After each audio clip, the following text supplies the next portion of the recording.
We are here at the top of the hillside garden, and we are going to look at Loropetalum chinense, and you're going to have to bear with me as I show you a couple of different ones. First, I want to show you this is a green leaf cultivar, and I'm going a little out of order as far as your plant report goes, but I wanted to show you this green leaf cultivar. You can see these have a pubescence on both sides of their leaves. The green leaf is kind of nondescript. You can see there is some fruit there, although fruit is not what this plant is known for. I will not consider it significant. But these are just very large, mature specimens. You can see these are every bit of 20 feet tall. But the green leaf, which bloom white, are the least, I would say, the least sought after Loropetalums out there. Most people prefer the red or the purpley leafed cultivars. So I have another cultivar down the hill here called Jazz Hands. And Jazz Hands is not only a purple leaf cultivar, but it has a white variegation in it.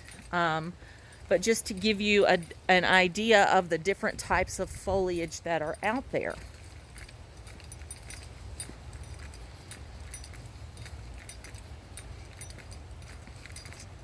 So these are newly planted. These are Jazz Hands. And Jazz Hands have, this is kind of the solidly purpley green foliage that we often talk about. But these, when they emerge with new growth and that growth starts to mature, they develop this variegation. So typically, most people are seeking this purpley color there.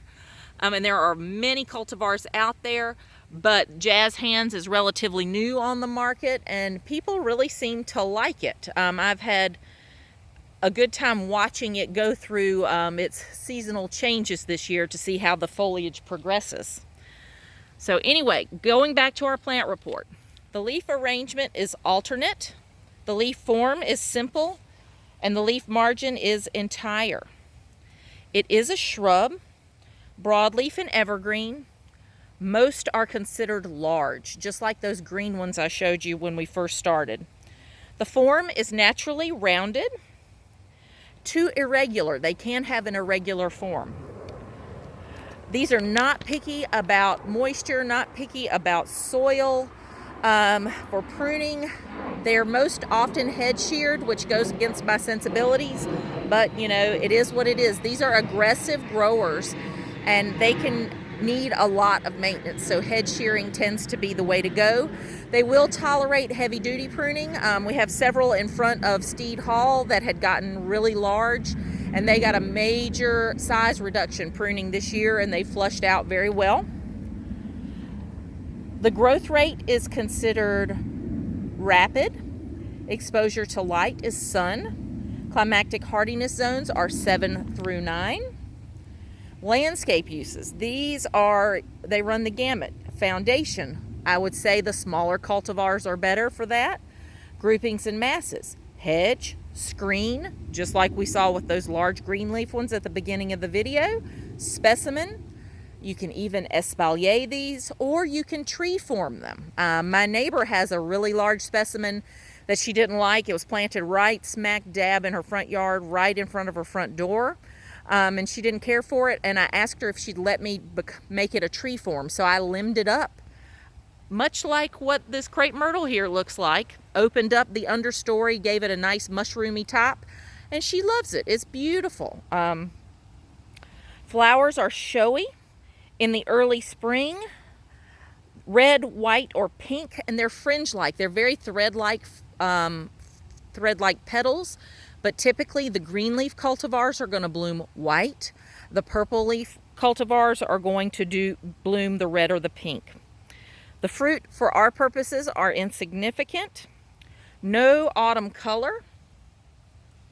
Leaf texture is considered medium to fine. No notable bark characteristics. And for notable cultivars, it's just some of the information we've just talked about, that purple leaf cultivars are the most popular. Crimson Fire is a very compact form that's very popular in the marketplace, 4 feet tall by 4 to 5 feet wide. And as I've told you, these are jazz hands, which are kind of taking the industry by storm. They're really, really popular.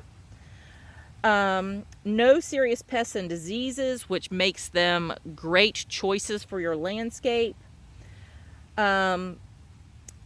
And they're located just about everywhere. There are many of them on campus. I challenge you to walk through your neighborhood. You're going to find them used in a lot of landscapes. Thanks.